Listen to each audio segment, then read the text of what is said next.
예제 5. 사용자로부터 입력받은 후 입력된 정수의 짝수, 홀수 여부를 판정하는 코드를 작성한다. 인풋 함수하고 인트 함수를 활용하는 거죠. 인풋 함수와 인트 함수를 활용하는 거는 이미 여러 번 봤는데, 여기서는 좀, 그 if else 문을 좀 활용하는 걸 보여주려고 하는 것 같아요. 그 다음에 짝수 여부. 이것도 판단하는 거 여러 번 봤죠. 그래도 문제가 있으니까 한번 봅시다. 그 다음에 다른 얘기는 없네요. 어떤 식으로 출력해야 하는지. 자, 일단 정수를 하나 입력받는 걸 해봐야죠. 그거를 또 변수에 우리 보통 쓰는 게 이제 int, 인풋을 먼저 쓰고 하나 입력받아야 되는 거죠. 정수 하나를 입력하세요. 그러니까 정수를 입력하라고 이제 정보를 주는 거죠. 그 다음에 이게 정수를 입력하더라도 사람이 그 이 인풋 함수 자체는 그 받은 거를 이제 새로 뭐로 문자열로 전부 다 계산해서 처리해 버린다고 그랬잖아요. 근데 그러니까 이거를 이제 실제 정수로 바꿔주는 걸 바로 적용할 수 있는 거죠. 이게 이제 핵심입니다. 여러분들이 그 중고등학교 시절에 수학 시간에 배운 함수의 합성하고 비슷한 거예요. 요거는 다시 한번 얘기하지만 그 인풋 함수를 먼저 실행을 해요. 왜냐하면 인트를 적용하려면 어떤 거를 뭔가 정수형으로 얘는 변환해 주는 앤데 그럼 뭘 변환할지를 알아야 될 거 아니에요.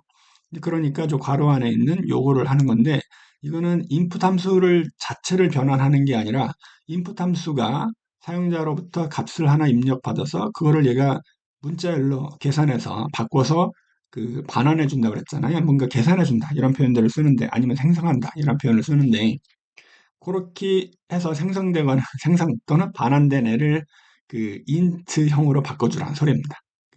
이해되죠? 그렇게 이해를 해야 돼요. 음, 그렇죠. 우리 예를 들어서 우리가 고등학교 때 뭐 두 개의 함수를 합성할 때 G랑 F를 합성해서 이렇게 쓰잖아요. 그럼 이게 무슨 말이에요? G를 실행해야 되는데 그 G에 어떤 값을 넣어줘야 되는데 그게 누구냐면 fx가 아니라 이 f에 의해서 x가 입력됐을 때 그 x에 대응되는 값, f에 의해 x에 대응되는 값, 그게 뭔가 있을 거 아니에요? 그 값을 g한테 다시 입력 값으로 넣으라는 소리잖아요. 여기서도 그렇게 이해해야 합니다. 인풋 함수를 int로 바꿔주는 게 아니라 인풋 함수에 의해 만들어진 값을 int에 넣어주라는 소리죠. 오케이. 지울게요. 그 다음에, 먼저, 그런데 이제 저거를 그 변수에 저장을 해야 되죠. 그래야 우리가 또 재활용을 하기 때문에. 저거 변수에 할당을 안 하면, 내가 이렇게 5라고 넣어줘도 그냥 끝이에요. 더 이상 할 수 있는 게 없어요. 내가 입력한 5를 어떻게 그 재활용할 수가 없습니다. 그러니까 저 입력받은 5한테 이름을 하나 줘야죠. 변수 할당을 하는 거죠. 우리가 뭐라고 주냐면 저 코드랑 비슷하게 하기 위해서 유저 인풋 사용자 입력 값이라고 이렇게 변수 할당을 하겠습니다. 자, 그 다음에 저 입력받은 값이 그 짝수이면 짝수다, 홀수이면 홀수다 라고 이제 판정을 해줘야 된다는 소리 있잖아요. 그거는 간단하죠. 우리 짝수일 때 홀수일 때 판단해야 되는데 짝수 홀수 여부는 유저 인풋이 짝수인지 여부는 우리 그 2로 나눴을 때 나머지가 0이냐에 따라 달라지잖아요. 그죠? 그래서 내가 이렇게 하면 그 6을 넣어주면 저기 하면 true 값이 계산이 돼야 돼요. 그죠? true라고 보이죠? 왜냐하면 이게 실행이 돼서 내가 6을 넣어줬기 때문에 유저 인풋에 6이 들어갔고 그걸 2로 나누면 나머지가 0이니까 요 0하고 같잖아요. 같다라고 주장하는데 저게 참이니까 true라고 나오는 건데 우리가 저 true만 보여주는 게 아니라 뭔가 정보를 더 주려면 if else 문을 써서 if 해가지고 만약에 이게 참이면 예, 그 프린트해서 짝수입니다라고 이제 얘기를 해주는 거죠.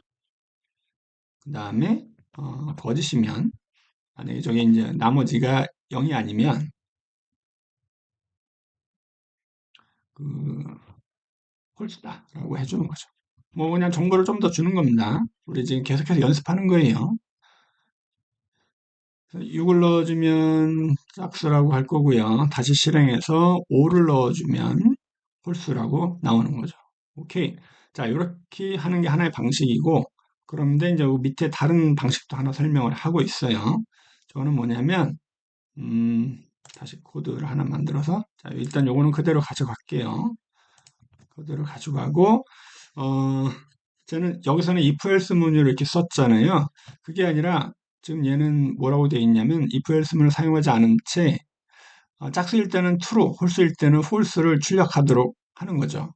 즉, if else 문을 안 쓰고 그냥 요 값을 바로 화면에 출력하도록 하는 거죠. 근데 아까도 하긴 했는데 이제 그거보다는 이제 프린트문을 써서 좀 더 예쁘게 그 정보를 다른 정보와 함께 하라는 소리입니다. 예를 들어서 이렇게 예제예요. 여러분들이 저걸 어떻게 정보를 그 우리 사람한테 전달할까는 화면에 출력할까는 여러분들이 판단하는 겁니다. 입력값이 짝수인가요? 라고 이제 질문하고, 예. 그런 다음에 그 옆에다가 이제 짝수 홀수 여부를 그 알려주면 되는 거잖아요. 근데 그걸 바로 이제 유저 인풋 그대로 넣어주면 되는 거죠. 유저 인풋. 물론 짝수 여부니까 여기 이제 나눗셈 2가 0하고 같느냐라고 하는 겁니다. 자, 실행을 해보면 내가 실행할 때 그 버튼을 안 누르고 컨트롤 엔터를 쳐요? 아니면 쉬프트 엔터 이런 걸 칩니다. 6을 넣어주면 엔터 치면 입력값이 짝수인가요? true로 되죠. 자, 입력값이 짝수인가라는 문장을 출력하고 요 두 번째 true는 요것 때문에 true가 찍힌 거죠. 그 다음에 5를 입력하고 엔터를 치면 입력값이 짝수인가요가 이제 false가 되는 거죠. 요게 되기 때문이죠. 그리고 내가 여기에는 미처 설명을 안 했는데 추가로 사실은 요거를 빼도 돼요. 빼게 되면 이제 일단 보세요. 다시 실행을 하면, 자, 6을 넣고 하면 뭐가 나올 거예요? 저기 0이라고 출력이 될 텐데, 근데 우리는 0이라는 거는 저게 짝수라는 걸 사람은 알지만, 근데 저기 0이 짝수인지 아니면은 뭐 홀수인지 그 여부가 아니라 숫자 0 또는 숫자 1 이렇게 볼 수도 있잖아요. 근데 그걸 짝수 홀수를 바꿔주려면 어떻게 한다고요? 여기에 불 함수를 그 적용하면 된다라고 우리가 배웠죠. 저 불은 0면 false, 0이 아니면 그 true로 변환시켜 주잖아요. 그래서 이걸 실행하고 5를 입력하고 엔터를 치면 어, true가 나오네요. 왜냐하면 미안합니다. 그쵸. 얘가 만 5를 넣어주면 여기 2로 나는 나머지가 1이니까 저희 true로 처리하잖아요. 근데 우리는 1이면 false로 나와야 되기 때문에 아직 안 배웠구나. 뭐, 그래도 말이 나왔으니까 얘기를 하면, 저거 true하고 false를 뒤집으면 되잖아요. 그죠? 그래서 그때는 어떻게 쓰면 되냐면, 그, not이라는 애가 있습니다. 얘가 이제 우리가 나중에 배울 건데, 논리 연산자라고 해서, 쟤는 true는 false, false는 true로 바꿔주는 애예요. 그쵸? 오케이. 그러니까 내가 5를 넣어주면, 저게 원래는 1이라서 불값이 true가 되는데, not 때문에 false로 바뀌는 거죠. 그리고 다시 실행해서 6을 넣어주면 저게 2로 나누면 나머지 0이기 때문에 나머지가 그럼 불값은 false인데 그걸 뒤집으니까 1, true로 바뀌는 거죠. 이렇게 할 수도 있다 정도 알려드렸습니다.